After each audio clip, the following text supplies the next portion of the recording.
बंदी छोड़ सतगुरु रामपाल जी भगवान की जय हो।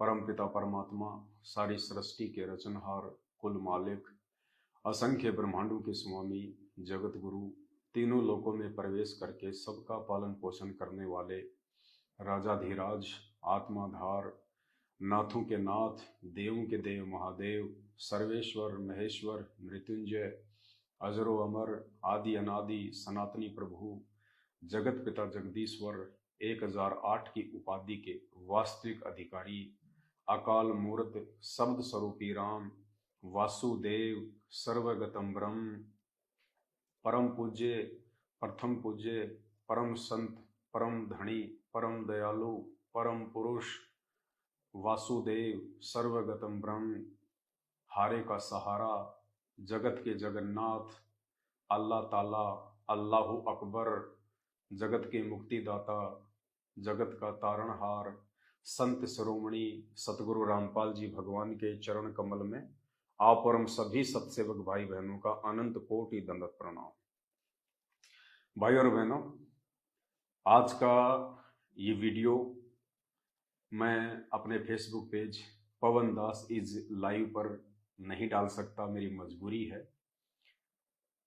क्योंकि काल हमेशा यही चाहता है कि जैसे तैसे इस महान संत को, इस परम पुरुष को, सतगुरु रामपाल जी भगवान को दुनिया की नजरों में नीचे गिराया जाए। और वो कार्य लगातार पिछले कई वर्षों से संत रामपाल जी के मर्यादा तोड़ के अपने आप को भगत समझने वाले भक्तों के माध्यम से लगातार करवा रहा है। वो चाहे बरवाला कांड हो, चाहे बरवाला कांड से पहले की घटना हो, चाहे बरवाला कांड के बाद में आज 9 वर्षों में अनगिनत उनके ज्ञान के विपरीत कुकर्म हो जो सतलोक आश्रम मैनेजमेंट हरियाणा ने और उनके पीछे लगी हुई संगत ने किया है। और ऐसा ही एक घटिया कर्म कल दिनांक 17 जुलाई 2023 को जयपुर में किया गया है, सतलोक आश्रम मैनेजमेंट हरियाणा के कहने पे।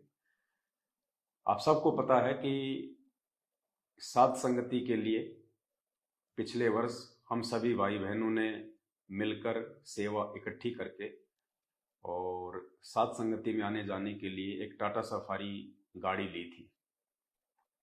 गाड़ी हमने जयपुर में कजोड़ दास के नाम पे ली थी, क्योंकि उस समय वो साध संगति में था और दास के पास में ना कोई ज़मीन है ना कोई मकान है, इसलिए मेरे नाम पे गाड़ी फाइनेंस में नहीं निकल सकती थी। तो कजोड़ दास ने कहा कि गाड़ी आप मेरे नाम पे निकलवाओ, तो गाड़ी हमने उसके नाम पे निकलवा ली थी। और उसके कुछ समय बाद में जब सेवाएं ज़्यादा बढ़ने लगी तो दास गाड़ी को लेके गुजरात, महाराष्ट्र, नागपुर, इधर साध संगति में लगातार निकल गया था।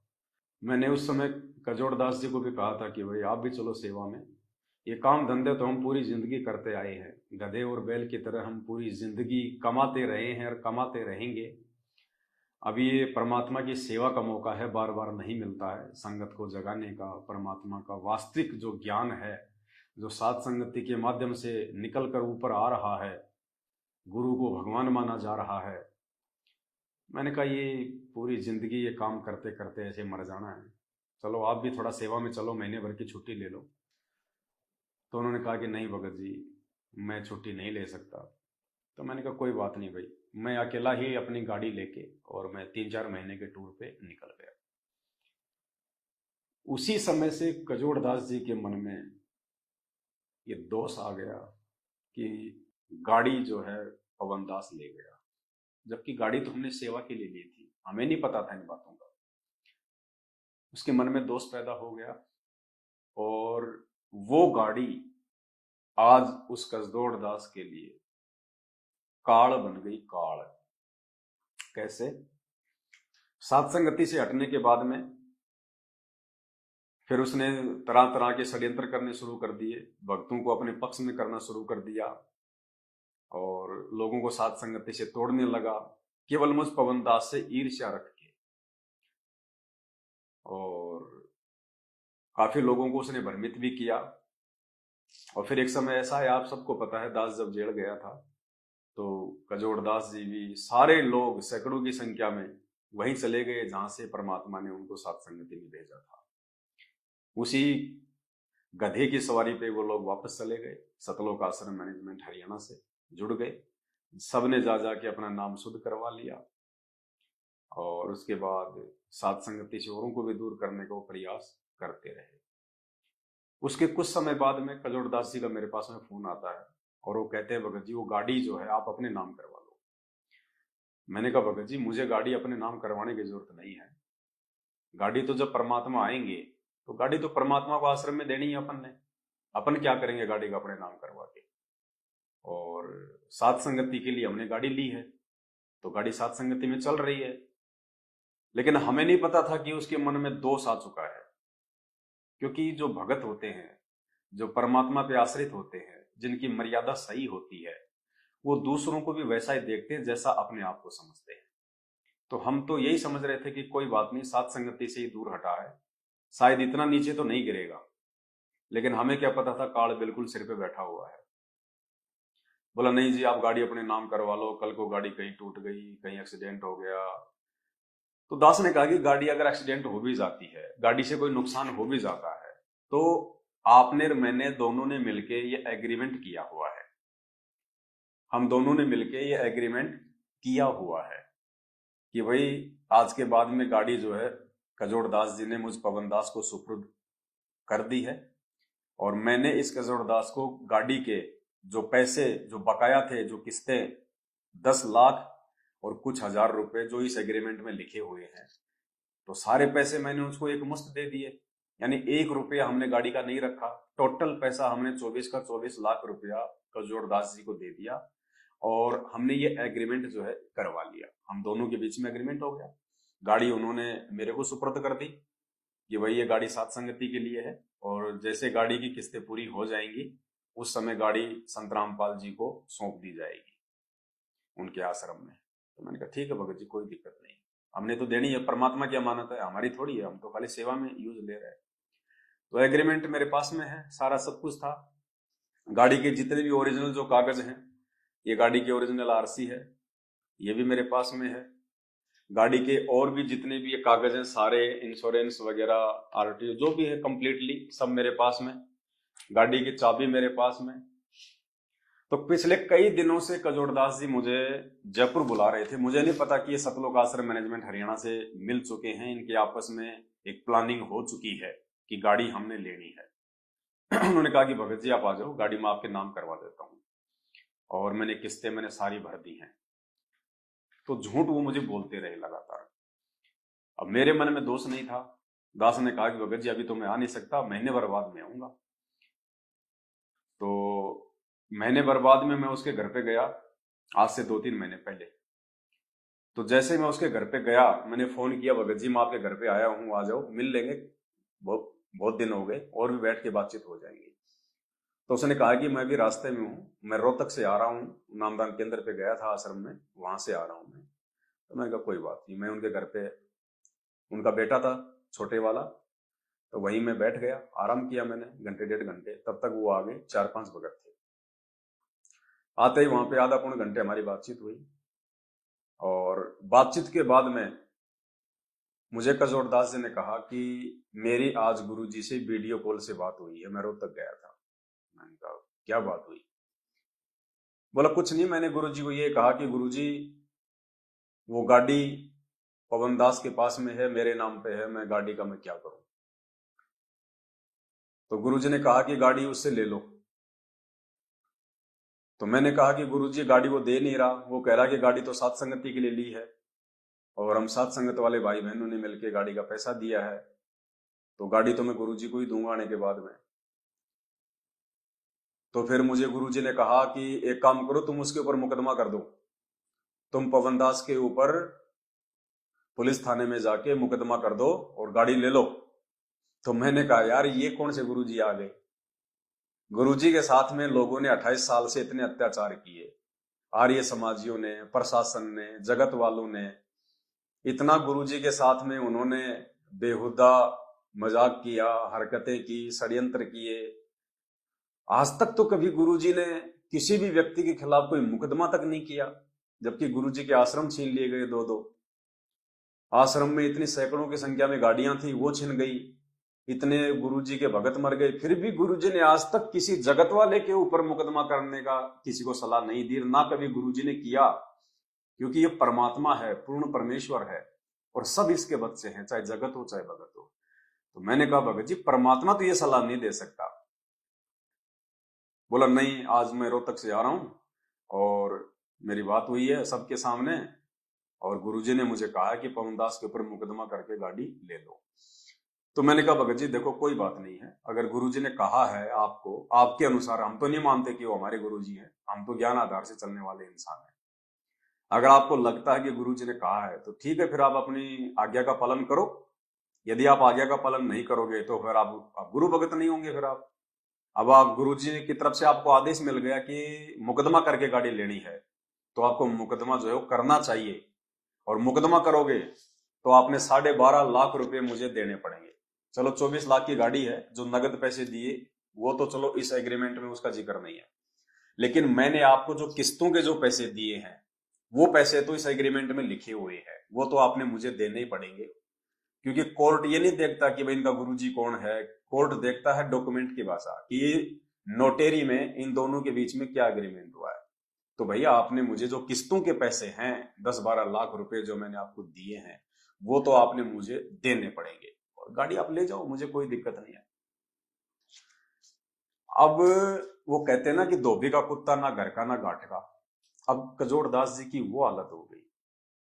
अब उसने देखा कि अब एक तरफ से तो उसको उसके अनुसार गुरुजी का आदेश मिल गया मुकदमा करने का, अगर मुकदमा नहीं किया तो गुरुजी की आज्ञा की अवहेलना हो गई, क्योंकि पुण्यात्मा यही परीक्षा होती है। और साध संगति से जब आदमी एक बार नीचे गिर जाता है ना, तो काल उसको धोबी का कुत्ता बना देता है। अब वो फंस गया बुरी तरह से। एक तरफ तो गुरुजी की आज्ञा, और दूसरी तरफ अगर आज्ञा का पालन किया तो 12 लाख रुपए किस्तों के पवन दास को कोर्ट के माध्यम से देने पड़ेंगे, क्योंकि एग्रीमेंट हो रखा है, इससे पहले वो गाड़ी नहीं ले सकता। तो दोनों तरफ से मर गए वो। अब अंत में फिर उसने क्या किया, उसने वो कुकर्म कर दिया कल कि ना तो वो गुरुजी की तरफ रहा और ना वो इधर रहा। धोबी के कुत्ते से भी उसकी बुरी हालत हुई कल। काल ऐसे ही मारता है, ऐसे ही तोड़ता है, और जब परमात्मा किसी की परीक्षा लेता है तो इसी प्रकार से लेता है। तो मैंने कहा भगत जी कोई बात नहीं, आप मुकदमा करो, कोर्ट में मिलते हैं, वहीं आपको गाड़ी दे देंगे। मैं ये कह के वहां से उसके घर से आ गया। उसके 1 महीने बाद में फिर उसका फोन आता मेरे पास में, और वो कहता है कि भगत जी मैंने सारी किस्तें जमा कर दी हैं, अब आप वो गाड़ी लेके आ जाओ और गाड़ी आप जो है अपने नाम करवा लो। अब मुझे नहीं पता कि इसने दोगली नीति अपना के और इसने ये षड्यंत्र किया है। मुझे ये तो पता था कि भाई काल प्रेरित हो चुका है, लेकिन इतना नहीं पता था कि काल इसको इतना नीचे गिरा देगा। ये ऐसी घटिया हरकत भी जो है वो कर सकता है, इतना मुझे विश्वास नहीं था। तो मैंने कहा भगत जी 10-15 दिन बाद में आऊंगा। मैंने उससे एनओसी भी नहीं मंगवाई कि अगर आपने पूरी किस्तें जमा कर दी हैं तो एनओसी आपके पास में आ गई है, आप मुझे व्हाट्सअप कर दो। मैंने वो भी नहीं मंगवाई उससे। मैंने सोचा चलो कोई नहीं, भगत भाई है, झूठ थोड़ी बोलेगा अपने से। उसके बाद में 10-12 दिन बाद मैंने उसको फोन किया कि भगत जी अब मैं फ्री हूं, आप कहो तो आ जाऊं। बोला आ जाओ। मैं जयपुर पहुंच गया, और जयपुर पहुंचने के बाद मैंने उसको फोन किया कि भगत जी मैं जयपुर आ गया हूं और बताओ अब क्या करना है। तो उसने कहा कि आप जयपुर में कहां पे हो। मैंने कहा मैं सांगानेर में मनोज भगत जी के पास में हूं और घंटे 1.5 घंटे में हम लोग आ जाएंगे। बोला ठीक आप आ जाओ। तो हमें तो कोई टेंशन थी नहीं, गाड़ी जो है मनोज भगत जी के घर के नीचे खड़ी हुई थी, मैं ऊपर बैठा हुआ था, और मनोज भगत जी से कहा कि भगत जी चलो अपन चलते हैं और जो भी फॉर्मेलिटी अपन पूरी करके आ जाते हैं। बोला ठीक है। वो नहाने धोने लग गए, खाना वाना खाने लग गए।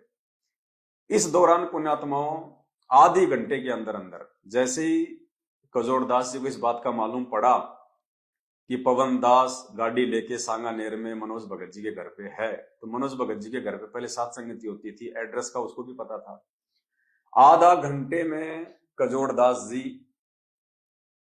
वहां पहुंच जाते हैं अपनी बाइक से या फोर व्हीलर से, एक दो आदमी लेके, और पूरी उन्होंने प्लानिंग कर रखी थी।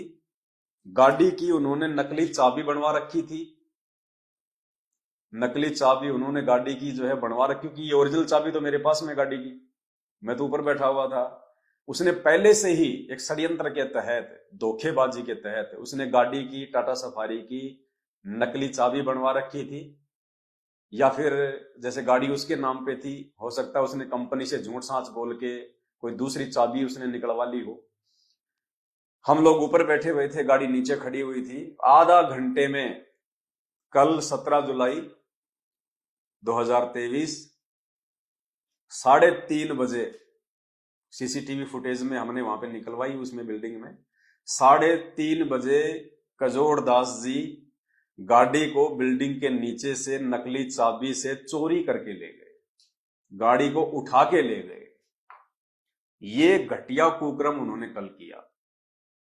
कागज मेरे पास में, एग्रीमेंट मेरे पास में, गाड़ी की ओरिजिनल आरसी मेरे पास में, चाबी मेरे पास में, और काल ने कल कजोड़दास जी से ऐसा घटिया कुक्रम करवाया जिसकी हम कभी कल्पना भी नहीं कर सकते थे। चोरी, संत रामपाल जी का भगत कहलाता है, और चोरी करके ले गया गाड़ी।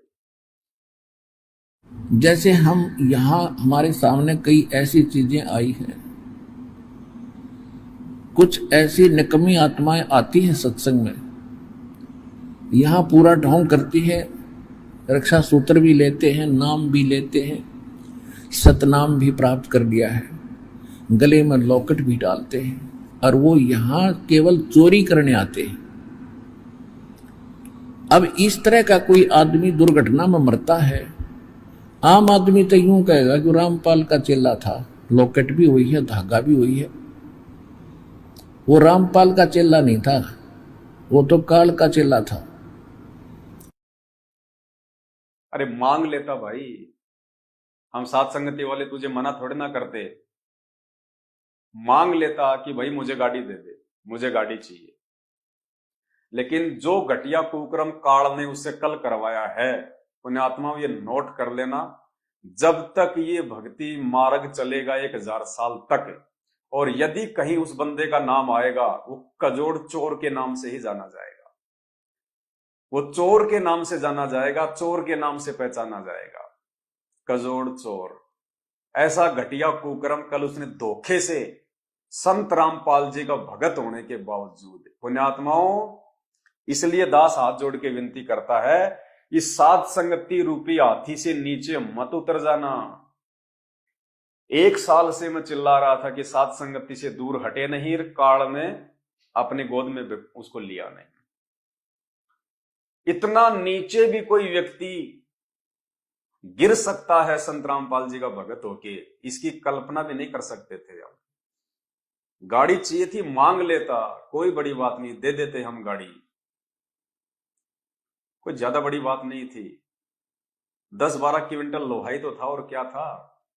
उसकी नजर में वो गाड़ी थी, लेकिन हमारी नजरों में तो लोहे का टुकड़ा था। 10-12 क्विंटल, इससे ज्यादा नहीं था। उसने चोरी कर ली कल गाड़ी, उठा के ले गया गाड़ी। फिर हम गए उसके घर पे। जैसे ही हम उसके घर पे गए तो हमें पता था कि गाड़ी वो कहां पे लेके जा सकता है। तो सिक्कर रोड पे एक रूपदास जी हैं जिनकी नाई की दुकान है, उन्हीं के पास ज्यादा उनकी उठ बैठ है। तो वहां गए तो पता चला कि गाड़ी उसकी दुकान के आगे खड़ी थी। जल्दबाजी में उन्होंने कोई गाड़ी के तार वार जो है वो काट दिए कि कहीं जो है पवन दास को मालूम ना पड़ जाए, पवन दास जो है कंपनी में जाके गाड़ी की लोकेशन ना निकलवा ले। उन्होंने जल्दबाजी में गाड़ी के तार वार काट दिए। तार काटते ही गाड़ी का पूरा सिस्टम ऐसा था कि गाड़ी का इंजन लॉक हो जाता है। उसके बाद वहां पे दुकान वालों ने हमें बताया कि यहां से वो गाड़ी को जो है वो टोचन करके ले गए, सफारी गाड़ी को टोचन करके लेके गए। हम कजोड़दास जी के घर पे गए तो उनकी औरत ने हमारे को झूठ बोला कि वो फैक्ट्री गए। मैंने कहा बहन जी कम से कम झूठ तो मत बोलो, और चोरी करने की जरूरत क्या थी? गाड़ी चाहिए थी तुम्हारे को, अगर इतना मन में तुम्हारे अगर लालच आ गया था, लोभ आ गया था, एक 8-10 क्विंटल लोहे पे अगर तुमने जान देनी थी, अगर तुमने अपनी नीयत डिगानी थी, तो इससे अच्छा तो हमें बोल देते, हम गाड़ी ना दे देते आपको, कागज भी दे देते, गाड़ी भी दे देते आपको।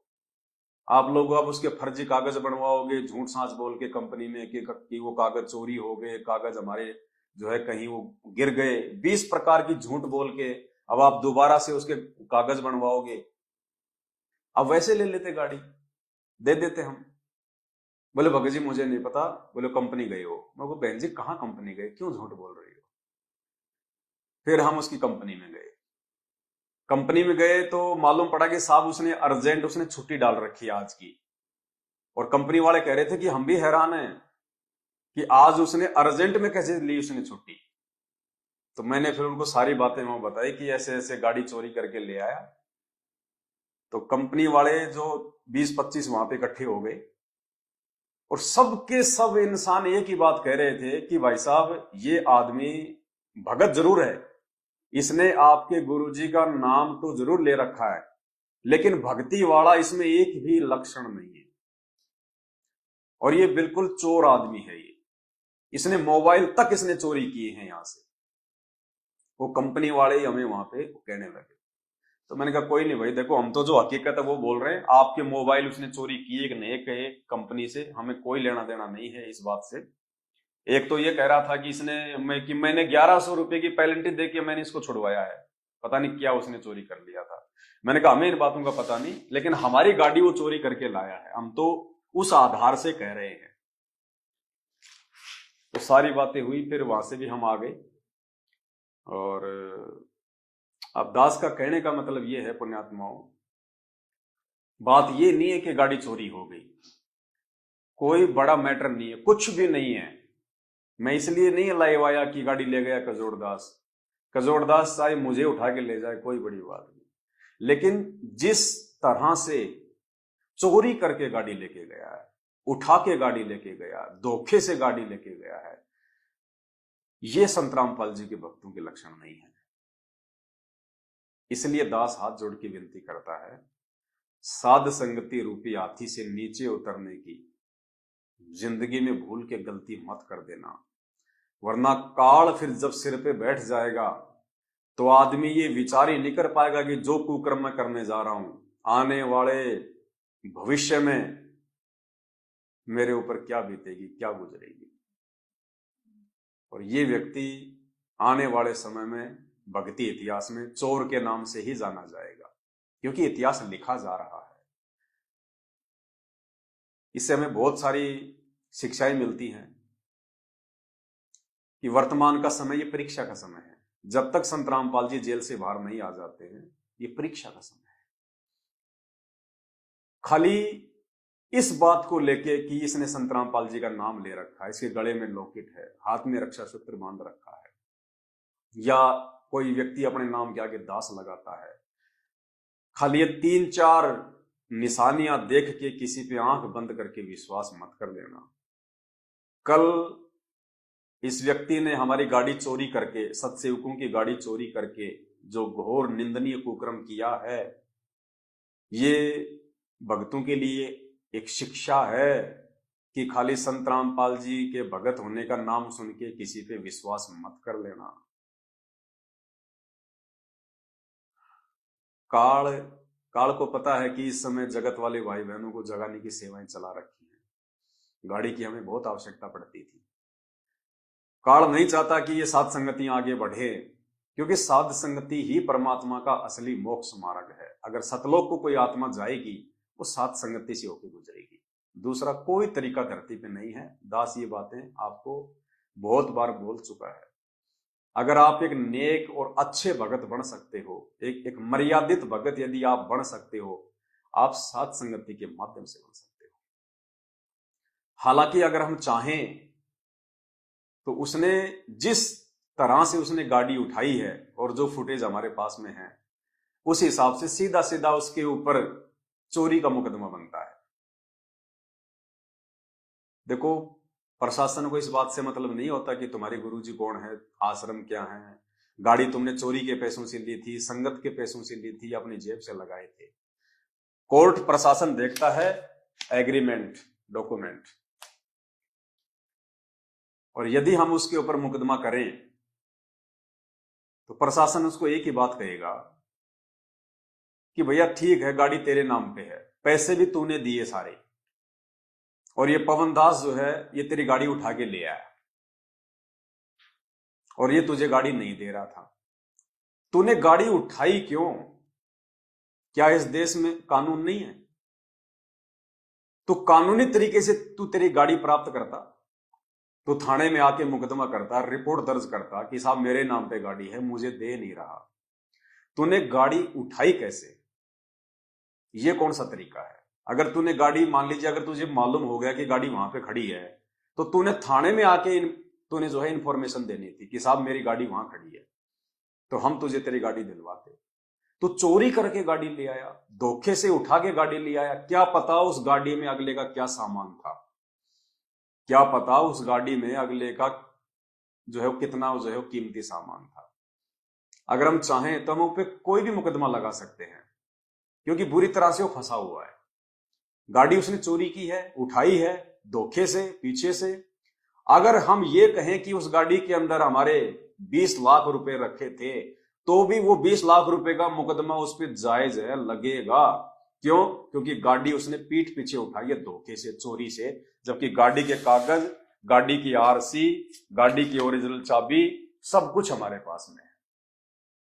लेकिन हम उनकी तरह घटिया नहीं है, नीच नहीं। हालांकि गाड़ी में मेरा 14-15 हजार रुपए का सामान था, हम मार्केट से आ रहे थे, सेवा का सामान लाए थे, वो सामान भी ले गए। ये वीडियो रिकॉर्डिंग वाले कैमरे से संबंधित सामान था 15-20 हजार का, वो भी ले गए।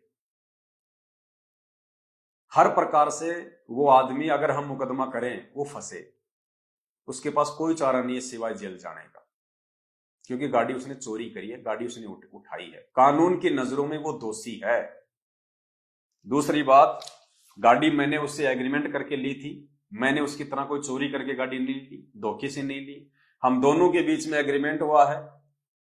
ये देख लो एक बार, थोड़ा सा जूम करके दिखा दे। हम दोनों के बीच में, यदि बस ये दिखा दे ऊपर का, ये मेरा फोटो है, ये कजोड़दास का फोटो है। हम दोनों के बीच में एग्रीमेंट हुआ था, गाड़ी एग्रीमेंट करके ली गई है। और गाड़ी जिस दिन ली थी, उस दिन के बाद से गाड़ी की सारी जिम्मेदारी इस एग्रीमेंट में मेरे ऊपर है कि गाड़ी अगर कल को एक्सीडेंट हो जाती है, गाड़ी से अगर किसी की मौत हो जाती है, तो सारी जिम्मेदारी इस पवन दास की है। अब पुण्यात्माओं, कल वो गाड़ी चोरी करके ले गया, गाड़ी हमारी उठा के ले गया, अगर रास्ते में अगर कोई मर जाता, कोई एक्सीडेंट हो जाता, तो इसमें जिम्मेदारी किसकी है? मुझ पवन दास की। हर प्रकार से कानून की नजरों में ये दोषी है, यदि हम इसके ऊपर मुकदमा करें तो। लेकिन भाई और बहनों, ये परीक्षा उसकी भी थी और ये परीक्षा मुझ दास की भी है। हम परमात्मा के बच्चे हैं, हम साध संगति से जुड़े हुए हैं, और हमें परमात्मा ने एक ही पाठ पढ़ाया है कि जो तोकू काटा बोवे ताको बोतू फूल, तोए फूल के फूल है वाको है त्रिशूल। कबीरा आप ठगाइए और न ठगिए कोई, आप ठगाए सुख होत है और ठगे दुख होय। इसने तो अपने माथे पे कलंक लगवा लिया चोर का। ये तो भक्ति इतिहास में चोर के नाम से ही जाना जाएगा। जब भी ये कहीं किसी को दिखेगा, मिलेगा, इसका जिक्र होगा, इसके नाम के आगे तो चोर ही लगेगा, इसमें कोई संशय नहीं। इसने कुकर्म ही ऐसा किया है नाम लेने के बाद। लेकिन हम परमात्मा की मर्यादा नहीं तोड़ेंगे। अरे ये तो 24 लाख की गाड़ी है, अगर तू 24 करोड़ रुपए भी अगर तू चोरी करके लेके जाता, क्योंकि तुझे ज्ञान तो है ही नहीं, ज्ञान होता तो ये चोरी करता ही नहीं, ऐसा घटिया कर्म तो करेगा नहीं। बताओ, क्या संत रामपाल जी आदेश देंगे कि तुम गाड़ी को जो है तुम चोरी करके ले आओ, तुम गाड़ी को उठा के लेके आओ? वो सारे जगत का मालिक है, जिसके आदि बाल के बराबर पूरी सृष्टि नहीं है। वो एक 24 लाख की छोटी सी गाड़ी जो आजकल हिमाचल और उत्तराखंड में बाढ़ में माचिस की डिब्बियों की तरह नदियों में बह रही हैं, जिनकी कोई कीमत नहीं है, उस गाड़ी को चोरी करके इसने अपने माथे पे भक्ति इतिहास में एक कलंक लगवा लिया। काल ऐसे नीचे गिराता है, एक बार जब आप उस काल की पकड़ में आ जाते हो ना, फिर ऐसे वो बंदर बना देता है मदारी का। तो इस भाई को ये चोर का जो है तमगा लगवा दिया। पुण्यात्मा, ऐसे काल नीचे गिराता सात संगति से हटते ही। हम अपने गुरुजी की शिक्षाओं पे चलेंगे, हम अपने गुरुजी की मर्यादाओं पे चलेंगे, चाहे हमारे साथ में कोई कितना ही अन्याय करो, कितना ही अत्याचार करो। सैकड़ों गाड़ियां हैं सतलोक आश्रम मैनेजमेंट हरियाणा के पास में, लेकिन हमारी एक गाड़ी भी उनको रास नहीं आई। साध संगति में केवल एक गाड़ी थी परमात्मा की सच्ची सेवा में, वो गाड़ी भी उनको जो है आंखों नहीं सुहाई। और तरह तरह के षड्यंत्र पिछले 6 महीने से ये लोग कर रहे हैं उस गाड़ी के लिए। और अंत में जैसे ही इनको मौका मिला कि पवनदास वहां है, तुरंत अब देखो ये भगत है ये। इसलिए मैं इस वीडियो को अपने फेसबुक पेज पे नहीं डाल रहा, क्योंकि मेरे फेसबुक पेज पे भगतों से ज्यादा जगत वाले जो है भाई बहन ऐड हैं। और वो जब इस प्रकार की घटिया हरकत सुनेंगे संत रामपाल जी के भगत की, चोरी की, तो उनके दिल पे क्या बीतेगी। जो बेचारे ज्ञान समझ रहे हैं, सच्चाई धीरे धीरे जो मतलब जान रहे हैं, क्या बीतेगी उनके ऊपर। इसलिए पुण्यात्माओं, हमारे लिए उन भाइयों का परमात्मा का ज्ञान समझना ज्यादा मायने रखता है, ना कि ये चोरी की घटना उनको बताना, क्योंकि इससे उनका जो है वो दिल टूटेगा।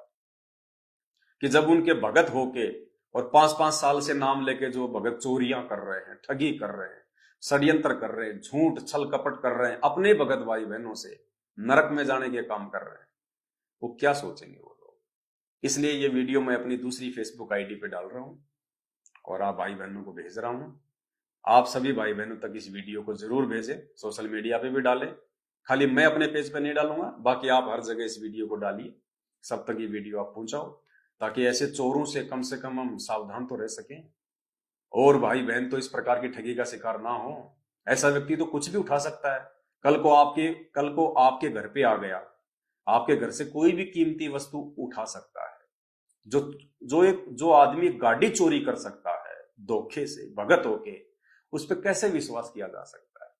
वो तो घर पे मां बहनों के साथ में छेड़खानी कर सकता है, कोई भी कुकर्म कर सकता है वो, क्योंकि अब वो भगत नहीं है। वो दुनिया की नजरों में भले संत रामपाल जी का भगत है, लेकिन जिस दिन से जो आदमी साध संगति से हट जाता है, उसी दिन से वो काल का भगत बन जाता है। काल फिर उससे वो करवाता है जैसा वो चाहता है। ये कॉमन सेंस की बात है। जो घटना इसने कल की, चोरी की, ये कोई नहीं कर सकता। ये तो जगत वाले भी नहीं करेंगे। अगर ऐसे आपस में कोई एग्रीमेंट हो रखा हो तो वो भी बैठ के बात करेंगे, कानून के थ्रू बात करेंगे। वो इस प्रकार से घटिया हरकत नहीं करेंगे। ये चोरी की गाड़ी उठा लाए, बताओ, नकली चाबी बनवा के, और अब झूठ साच बोल के जो है नकली कागज बनवाएगा। क्योंकि अगर वो कानूनी तरीके से गाड़ी लेता तो उसको इस एग्रीमेंट के तहत 12 लाख रुपए देने पड़ते। मुझे 12 लाख रुपए जो मैंने उसको जो है किस्तों के दिए थे नगद इस एग्रीमेंट में, और गाड़ी मैंने ली थी। उसको मालूम था कि अगर मैंने गुरुजी की आज्ञा का पालन किया, जो उसको वीडियो कॉल में कहा गया था, जैसा वो कह रहा है कि पवनदास पे मुकदमा करके गाड़ी ले लो, उसको पता था कि अगर तूने गुरुजी की आज्ञा का पालन किया और पवनदास पे मुकदमा किया तो तुझे 12 लाख रुपए देने पड़ेंगे। ये 12 लाख रुपए के लिए उसने सबसे पहले तो गुरुजी की आज्ञा तोड़ दी, क्योंकि उसकी परीक्षा थी। परमात्मा आदेश दे सकता है, कोई बड़ी बात नहीं। वो परीक्षा लेने के लिए जब उसने कह दिया अपने भक्तों से कि मेरे सर में 5-5 जो है जूते मारो, वो मुकदमा करने का भी आदेश दे सकता है मेरे ऊपर। वो भगत की परीक्षा लेने के लिए कुछ भी कर सकता है। लेकिन इस भगत ने उस आदेश की पालना भी नहीं करी, क्योंकि मात्र 12 लाख रुपए के लिए उसने अपने गुरुजी की आज्ञा तोड़ दी। मात्र 12 लाख रुपए के लिए, कि अगर कोर्ट के थ्रू अगर मैं गाड़ी लूंगा तो मुझे 12 लाख रुपए एग्रीमेंट के अनुसार देने पड़ेंगे।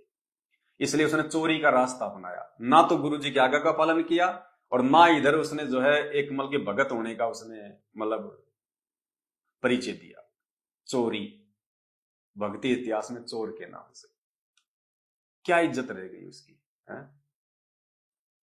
जहां काम करता है वहां सबको पता चल गया कि चोर आदमी है, चोर आदमी है, क्या क्या उसकी क्या इज्जत रही बताइए। काल ऐसे ठगता है, उधर तो परमात्मा की तरफ से गया और इधर इज्जत से गया, भक्ति है ही नहीं।